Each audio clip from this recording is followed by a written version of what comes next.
Let me ask you something. Have you ever been in a meeting or at a dinner table or even in a conversation with friends and you're speaking, you're right in the middle of your thought and suddenly someone just plows right through you?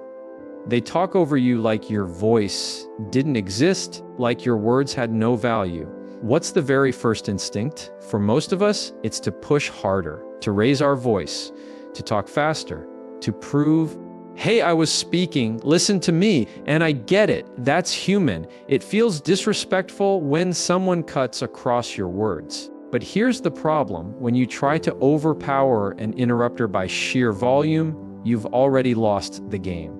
Because now, instead of being the calm, grounded voice of authority, you've become just another person scrambling for attention. Confidence isn't about being louder than the person across from you.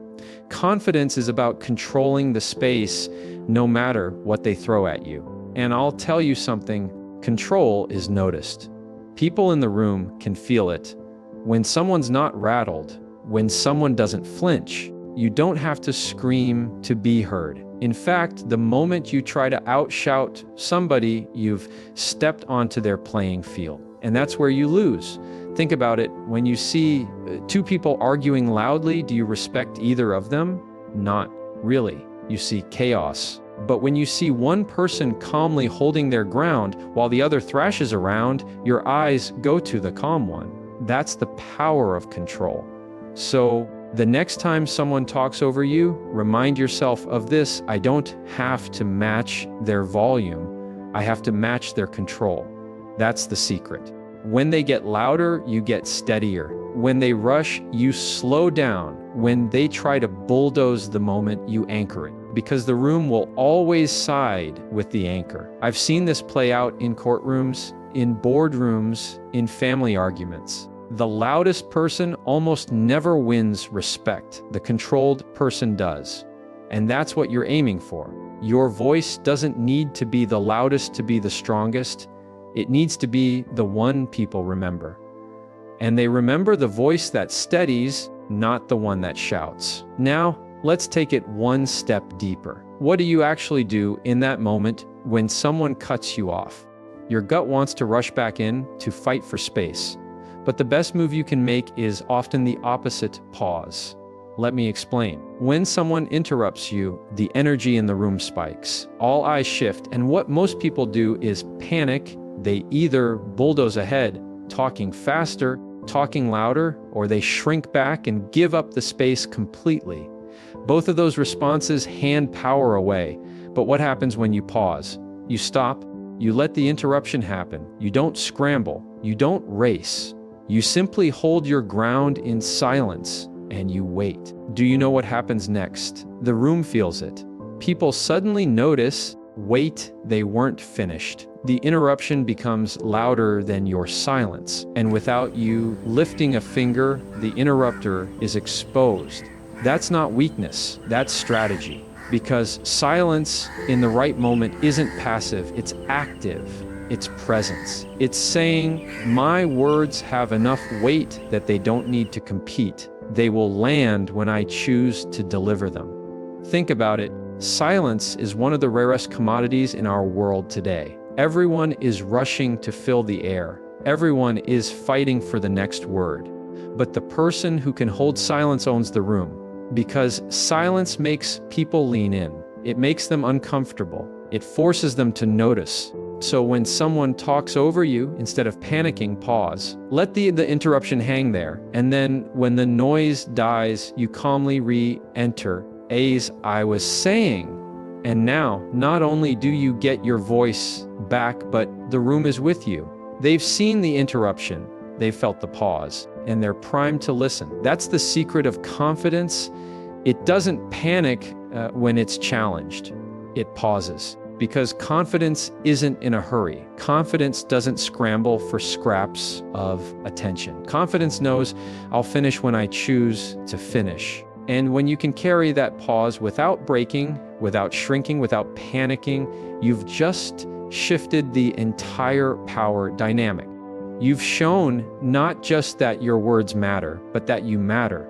When someone talks over you, there's something happening that goes way beyond words.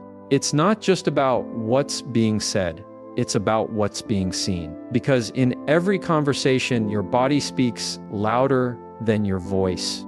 And here's the thing most people don't realize: when you're interrupted, the very first thing the room reads isn't your words, it's your posture. Let me show you what I mean. Picture two people. One gets interrupted and immediately hunches their shoulders, drops their eyes, leans back like they're apologizing for even speaking. The other gets interrupted but stays planted, shoulders back, chin level, eyes steady, hands relaxed. Which one would you instinctively take more seriously? It's obvious. We all lean toward the one whose presence says, "I belong here." That's what I mean by owning your space. Not invading it. Not puffing yourself up like you're ready for a fight, but grounding yourself in a way that says, I'm not moving just because someone else decided to bulldoze the conversation. Because presence is powerful. Think about walking into a room where someone is standing tall, calm, and steady. They don't even have to say much, yet people pay attention. Why? Because presence precedes words. You can talk all day long, but if your body language screams uncertainty, people will sense it. And the opposite is true. You can say very little, but if your posture communicates confidence, people listen. So here's the practical side. The next time you're in a conversation and someone talks over you, don't shrink. Plant your feet. Straighten your shoulders. Uncross your arms. Look directly at the person or group. Keep your hands visible, calm, and deliberate. All of this communicates, without you saying a single word, I am still here and I am still speaking. Do you see what that does? It makes interruption awkward for the interrupter, not for you. Because while they're scrambling, you're steady. While they're trying to dominate the space, you're already owning it. And the room always notices. People don't side with the person flailing, they side with the person grounded. And here's something even bigger. Owning your space with body language doesn't just protect your voice in the moment. It trains people how to treat you in every future interaction. If they see that you shrink when interrupted, they'll keep cutting you off. But if they see that you don't flinch, that you remain grounded, they'll learn very quickly, this is not someone I can bulldoze. So let's be real, you can't control whether people will talk over you. That's life. That's human behavior. Some people interrupt because they're careless, others because they're insecure, others because they're simply used to dominating. But here's what you can control: how your body responds. And that's often where the real conversation is decided. Words matter, but presence is unforgettable. And when you can own your space with body language, even when someone tries to take your space, you've already shifted the balance of power back into your hands. There comes a moment where silence and body language aren't enough, where someone keeps talking over you, not once, not twice, but consistently. And at some point, you have to call it out. Now, here's where most people lose the room, because when they finally decide to speak up, they do it with emotion instead of clarity. Let's be honest, it feels personal when you're interrupted. It feels like disrespect. And when something feels personal, the natural reaction is to fire back with something personal. You're so rude. You always interrupt. Why can't you just listen for once? But the problem with that approach is that the focus shifts off the behavior and onto your emotion. Instead of spotlighting their interruption, you've just put a spotlight on your reaction. And when that happens, you don't look confident. You look triggered. You look like you lost your balance, and the whole room picks up on it. That's why the secret is not to fight interruption with emotion, but with clarity. Clarity sounds like this: I'd like to finish my point. Simple, neutral, firm. Or, hold on, I wasn't done speaking. Notice something here. You're not accusing, you're not escalating, you're not shaming. You're simply naming what needs to happen next. And because you're not emotional about it, people hear the clarity. Now, some of you might be thinking, but Jefferson, won't that sound harsh? No. What sounds harsh is lacing your words with frustration. What sounds harsh is raising your voice or rolling your eyes. Clarity without emotion isn't harsh. It's powerful. It's clean. It's professional. It's the difference between someone who sounds like they're fighting for air and someone who knows exactly where they stand. Here's the beauty of calling it out with clarity. It puts the interrupter in a corner without you having to shove them there. When you calmly say, "I'd like to finish my point," there's nowhere for them to go. They can't argue with that without looking unreasonable, and they can't bulldoze further without the whole room recognizing it. You've just shifted the accountability back to them without losing control yourself. I'll tell you something, clarity is respect. It respects you because it protects your words. It respects them because it doesn't tear them down. And it respects the room because it keeps the conversation from turning into a shouting match. Think about it this way: when you call it out with emotion, you burn trust. People see you as reactive. But when you call it out with clarity, you build trust. People see you as steady. And the steady voice always earns more influence in the long run. That's why the real skill, the real power move, is not just getting the space back, but redirecting the energy of the room back to your message. Because if you let the interruption steal the spotlight, you lose the conversation. But if you pivot back with confidence, you prove that your words aren't just filler, they're worth anchoring in. Here's how it looks. Someone talks over you. You pause. You ground yourself with body language. You call it out with clarity. "I'd like to finish my point." And then you don't hang there. You don't rehash the interruption. You pivot straight back into what you were saying with the same tone, the same authority, the same composure. That move tells the entire room, my message matters more than the noise. Think about what that communicates about you. It tells people you're not easily derailed. It tells them you don't need to beg for attention. You command it by staying on track.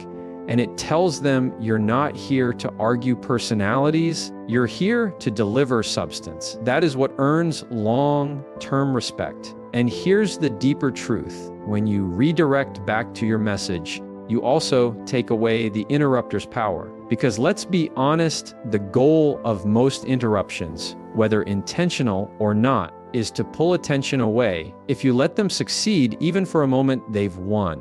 But when you calmly take the space back and re-anchor in your words, you've flipped the script. You've shown that no matter what comes at you, your focus is unshakable.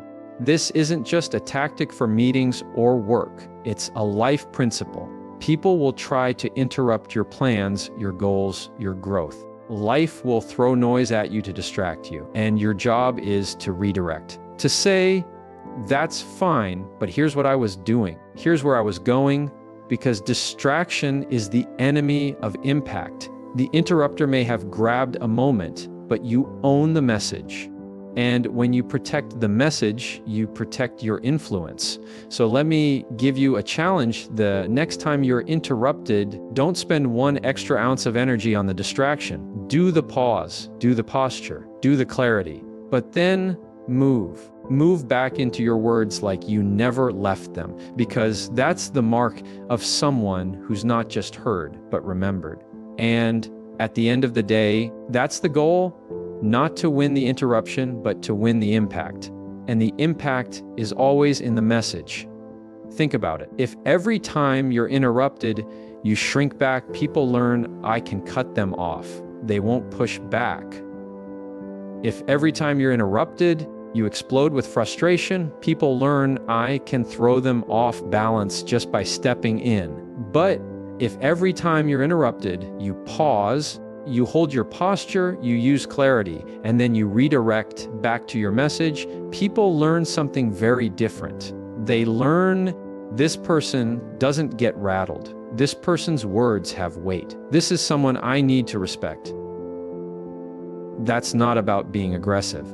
That's not about dominating. That's about setting a standard for how you'll be treated and teaching others to rise to it. Because here's the truth: respect doesn't start with them, it starts with you. People follow the example you set for yourself. If you treat your voice like it matters, they will too. And this isn't just about conversation, it's about life. Every relationship you have, every room you walk into, every table you sit at, you're teaching people how to treat you. If you tolerate being overlooked, you'll be overlooked. If you consistently show calm confidence, you'll be recognized. If you shrink back, you'll be silenced. If you stand steady, you'll be heard. So when someone talks over you, don't see it as just an interruption. See it as a test of your confidence, a test of your composure, and a test of the standard you're setting. Because the way you handle one interruption teaches the room how you expect to be treated for the rest of the conversation. And when you think about it that way, suddenly every interruption becomes an opportunity, not to lose your cool, not to fight for scraps of space, but to model confidence so clearly that people start treating you differently from that moment forward. Because at the end of the day, here's what I want you to hear: you don't control who interrupts you, but you do control what you teach them. And when you teach people consistently that your words matter, that your presence matters, that your voice won't be drowned out by noise, you stop being the one who gets talked over. You become the one everyone stops to listen to. So the next time someone talks over you, don't match their volume. Match their control. Don't panic. Pause. Own your space with your body language. Call it out with clarity, not emotion. Redirect the energy back to your message. And above all, remember, you're teaching people how to treat you. Because confidence isn't about being the loudest voice in the room. It's about being the most grounded one. And the grounded voice, that's the voice that changes rooms, commands respect, and leaves a mark long after the conversation is over. You don't have to fight to be heard. You just have to stand steady, speak with clarity, and show them, every time, exactly how you expect to be treated. That's how you turn interruptions into influence. And that's how you make sure your voice is never forgotten.